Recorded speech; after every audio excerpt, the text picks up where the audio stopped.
chapter number 18, last topic 18.15, application of gate in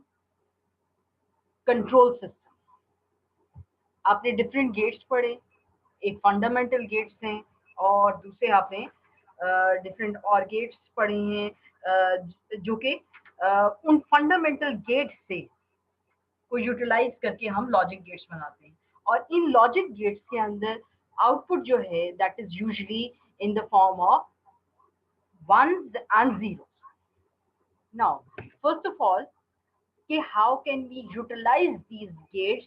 in different applications? सबसे पहले एक control system के अंदर गेट्स किस तरह से यूज होते हैं कि कंट्रोल सिस्टम एक मॉनिटरिंग सिस्टम है जिसमें अगर आपने मॉनिटर किसको करना है quantities like temperature pressure and other physical quantities को मेजर करने के लिए गेट्स का सिस्टम यूज किया यानी फिजिकल क्वांटिटीज को bye using the gates electronic circuit में गेट्स को कनेक्ट किया जाता है और उन गेट के थ्रू मॉनिटर किया जाता है इन क्वांटिटीज को और ये डिवाइसेस जिनके अंदर हम गेट्स यूज करते हैं in order to measure the physical quantities ये सेंसर्स कहलाते हैं यानी sense to temperature sense to other physical pressure and other physical quantities अब सबसे कॉमन एग्जांपल अगर हम कंसीडर करें sensor first of all if we define sensor it is a device which converts various physical quantities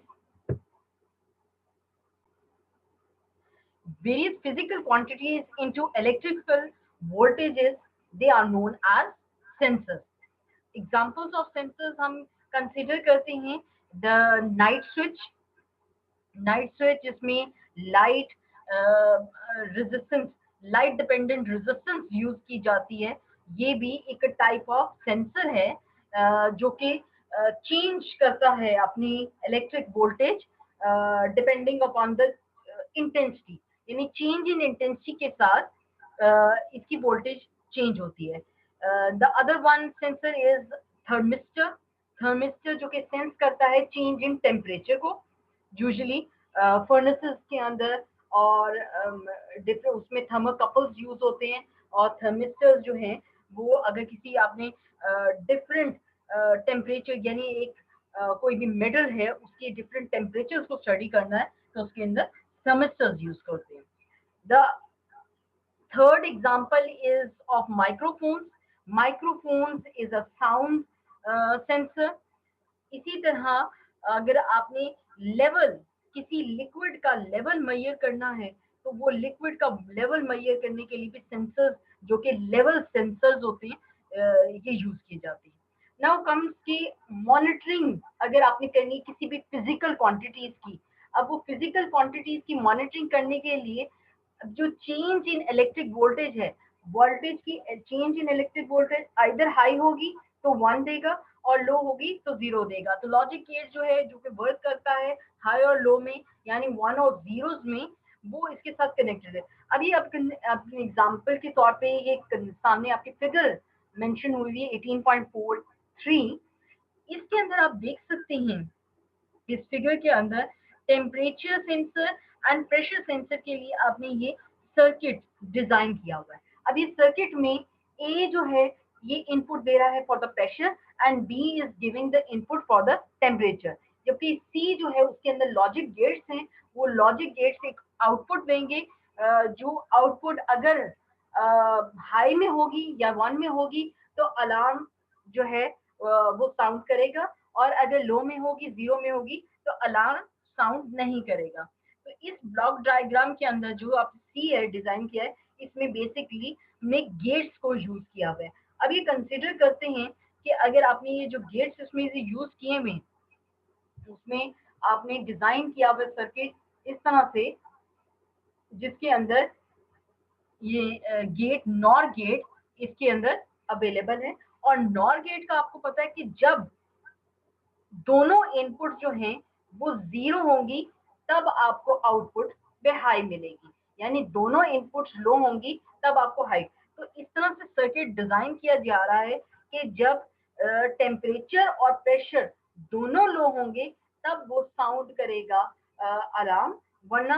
और किसी भी case में वो साउंड नहीं अलार्म करेगा। ये इन ऑर्डर टू कि हम चेक करें कि जब प्रेशर और टेम्परेचर बिल्कुल लो हो गया है तब आपका वो सर्किट जो है वो move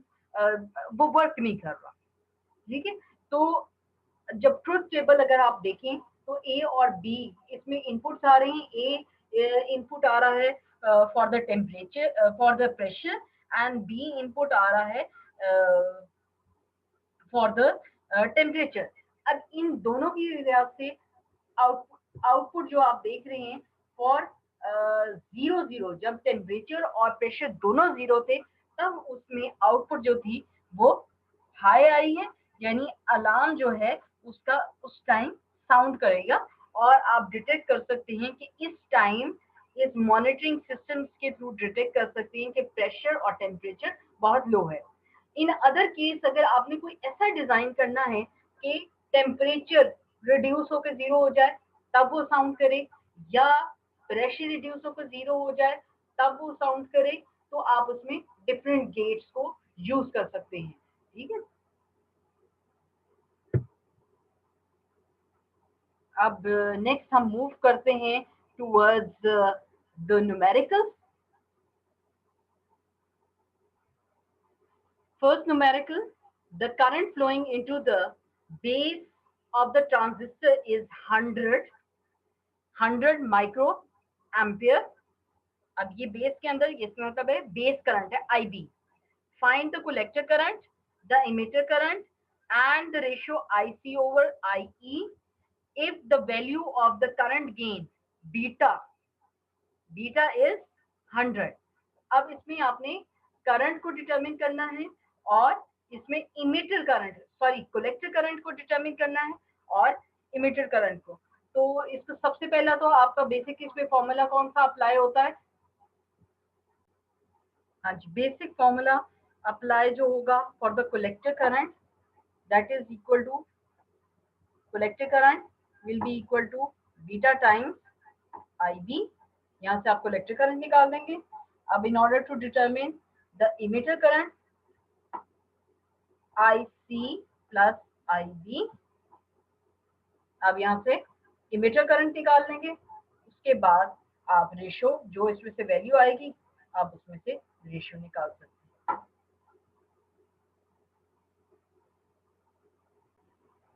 next question, question number 18.2। Figure में देखें, shows a transistor which operates a relay as the switch S is closed. The relay is energized by a current of 10 milliampere. Calculate the value RB which will just make the relay operate. The current gain beta of the transistor is 200 when the transistor conducts its potential VBE can be assumed to be 0.6 volts.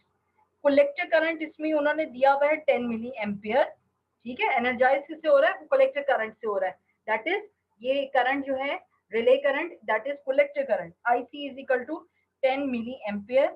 Current gain यानी beta की value 200 given है और base emitter voltage is 0.6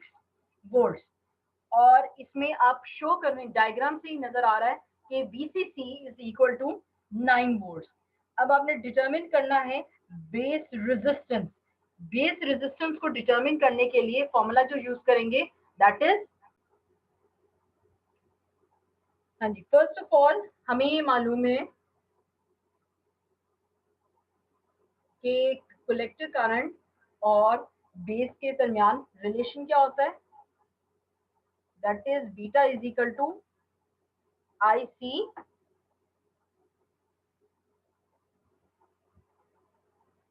over IB। ठीक है, इसको use करते हुए यहां से आपके पास IB की वैल्यू आ जाएगी IC ओवर बीटा। ठीक है, सबसे पहले आपने IB की वैल्यू निकाल लेनी है। अब इसके बाद नेक्स्ट VCC किसके अंदर जा रहा है? VCC is divided into IB RB plus VBE, क्योंकि एक्चुअल में करंट को कौन से सप्लाई कर रहा है, द बीसीसी सप्लाई कर रहा है। ये आपके पास नोन है, ये आपके पास नोन है आईबी, इसमें से आरबी आपने डिटरमिन करना है, तो आप इजीली इसमें से आरबी को डिटरमिन कर सकते हैं।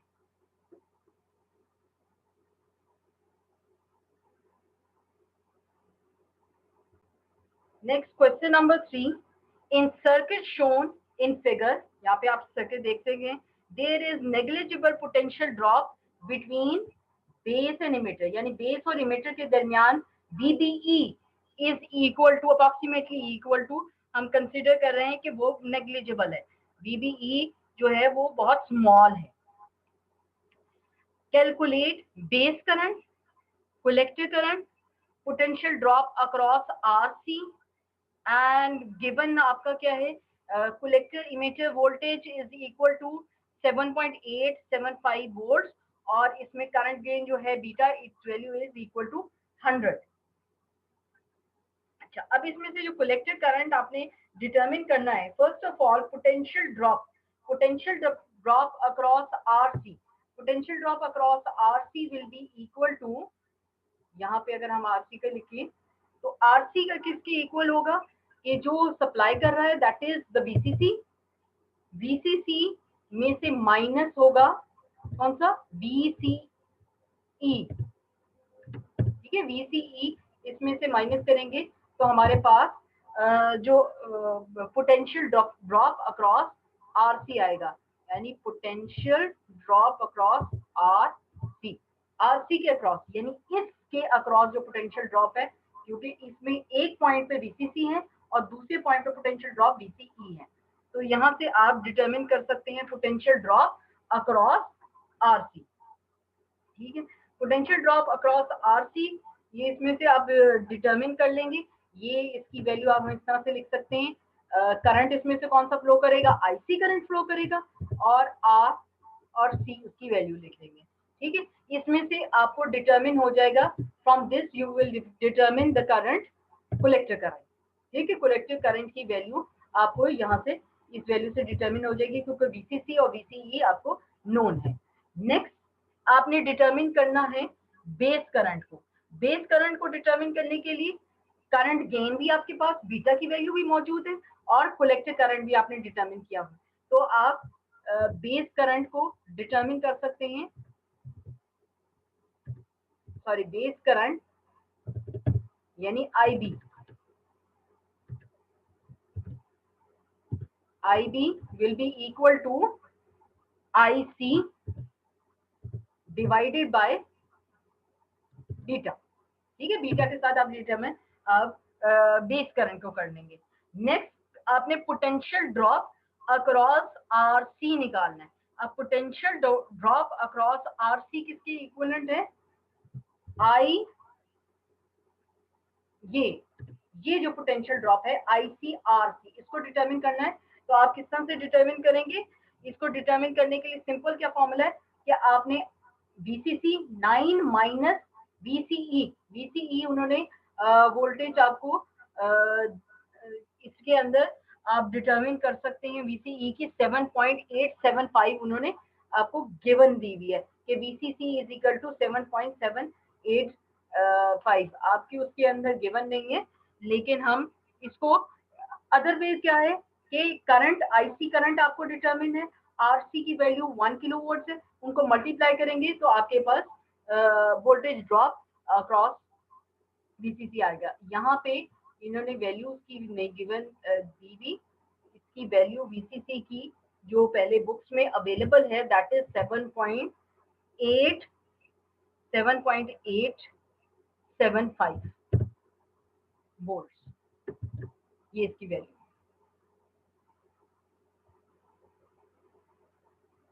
नेक्स्ट क्वेश्चन देखते हैं, calculate the output of the operational amplifier circuit shown in figure, ये जो आपको फिगर शो हो रही है, अब इसमें से output of the operational amplifier circuit आपने डिटरमिन करना है।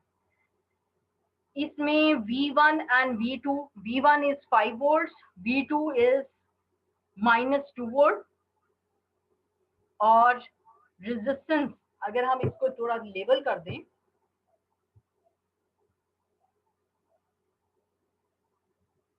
इसको लेबल करें बाय यूजिंग, ये हमारा V1 है, ठीक है, 5 वोल्ट का, ये V2 है -2 वोल्ट का, इसको हम कह देते हैं R1 10 किलो ओम्स की, और ये नीचे वाला आपका आ जाता है R2 4 किलो ओम्स की, और लास्टली जो आउटपुट के साथ कनेक्टेड है इसको मैं R3 कहते हैं, ठीक है, और यहाँ से आपको आउटपुट डिटरमिन होगी। अब इसमें से आपने कैलकुलेट करना है आउटपुट। आउटपुट आप किस तरह से कैलकुलेट करोगे, आउटपुट वोल्टेज V0 किस तरह से कैलकुलेट होगी, कि इसमें से आपने करंट को डिटरमिन करना होगा कि आपका इसमें से करंट I3 कितनी की क्या वोल्ट है। I potential drop will be by using the Ohm's law, I is equal to V over R। V अब इसमें से डिटरमिन करेंगे कि V इसमें पोटेंशियल कितना है, कि अगर हम कंसीडर करते हैं कि I1, I2 and I3 are the currents flowing through the resistors R1, R2 and R3, यानी R1 में से I1 करंट फ्लो कर रहा है, R2 रेजिस्टेंस में से I2 करंट फ्लो कर रहा है, जबकि I3 current is flowing from resistance R3, ठीक है। अब इसमें से अब सबसे पहले हम डिटरमिन करेंगे the value of current, each value of the current हमको डिटरमिन करना है। अगर हम ये यहाँ लिखते थे जैसे I1 will be equal to, I1 किसमें से फ्लो कर रहा है, ये R2, इसका एक पॉइंट जो है कनेक्टेड है यहाँ से और एक पॉइंट कनेक्टेड है 5 वोल्ट से, तो यहाँ पे क्या आ जाएगा 5 माइनस 0 डिवाइडेड बाय रेजिस्टेंस कौन सी होगी R 10 किलो ओम, यानी हम कौन से इसमें फॉर्मूला कौन सा यूज कर रहे हैं, that is the Ohm's of I is equal to V divided by R, ठीक है। अब एक पॉइंट इसका यहाँ से कनेक्टेड है, और ये क्योंकि हमें पता है कि दोनों वर्चुअली ग्राउंडेड होते हैं, तो अगर एक को ग्राउंड किया हुआ है, यानी हमने नॉन इन्वर्टिंग को ग्राउंड किया हुआ है, इन्वर्टिंग जो है वो आपका ग्राउंड नहीं है, तो इनके दरमियान हम ये कंसीडर करते हैं ये दोनों जो है वर्चुअल ग्राउंड पे हैं, तो जो पोटेंशियल इस पे ही होगा, जो यहाँ पे पोटेंशियल होगा वही इस पे पोटेंशियल होगा, तो सेम जो होगी वो अब हम कंसीडर करेंगे कि वो 0 के ऊपर लाई कर रहे हैं, तो 5 minus 0 divided by the resistance R1, यानी R1 रेजिस्टेंस जो भी होगी आप इसे डिटरमिन कर लेंगे। नेक्स्ट फॉर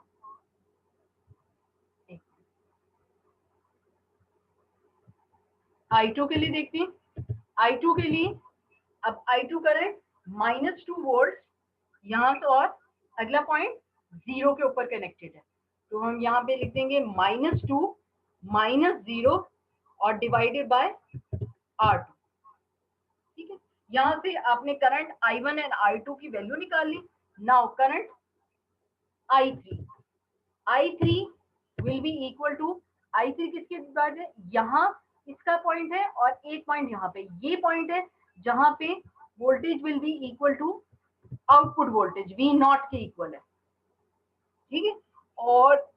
इसका अलग अदर पॉइंट जो है वो 0 के ऊपर है, यहाँ पे वो वर्चुअली 0 के ऊपर लाई कर रहा है, ठीक है, ये 0 वाले पॉइंट है, तो हम ये कंसीडर करेंगे कि it will be equal to V0 minus 0 divided by R3, ठीक। अब ये हमारे पास तीनों करंट्स की वैल्यू इसमें से हमने डिटरमिन कर लेनी है। अब तीनों करंट की वैल्यू इसमें से जब आप डिटरमिन करोगे, अब जो V0 है, V0 is the third potential और ये है आउटपुट पोटेंशियल। इस आउटपुट पोटेंशियल को डिटरमिन करने के लिए हम यूज करेंगे कि V0 will be equal to ये करंट है, द करंट I3, उसकी वैल्यू पहले निकालेंगे।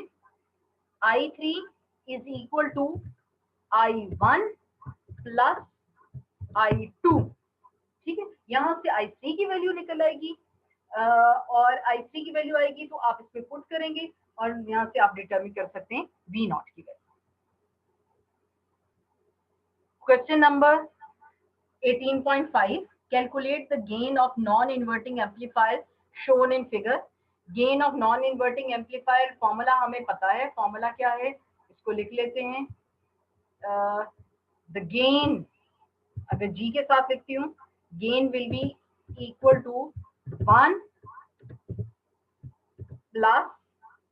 रेजिस्टेंस यहाँ पे R2 डिवाइडेड बाय R1, जिसमें R1 आपकी R1 resistance is equal to 10 kilo ohm, ये आपकी R1 है और ये R2 है। सारा कुछ नोन है तो आप इजीली डिटरमिन कर सकते हैं गेन को।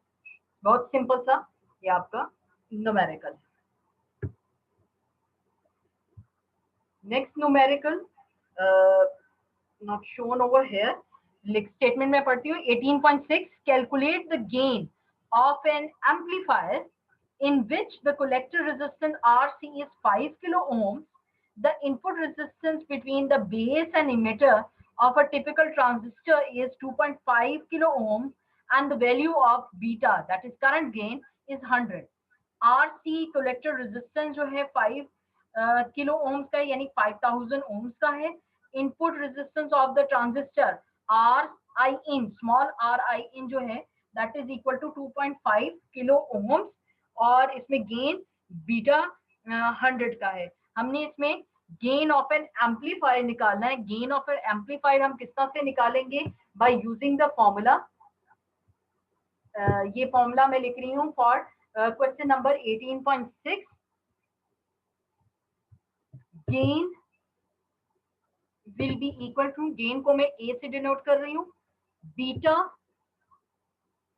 बीटा के साथ मल्टीप्लाई होगा RC, RC that the collector resistance, और डिवाइड किया जाएगा इनपुट रेजिस्टेंस के साथ। तो आप ये by using this formula you can determine the current gain, और इसमें ये वैल्यू जो है इसके साथ नेगेटिव का साइन आएगा क्योंकि वो ट्रांजिस्टर है। Always for transistor use N amplifier, operation amplifier में जब ट्रांजिस्टर हम के साथ यूज करते हैं तो उसमें 180 डिग्री का फेज शिफ्ट आता है between the input and the output signal, इसलिए नेगेटिव फॉर्म में आपका गेन आएगा। So this was all about 18 chapter numericals.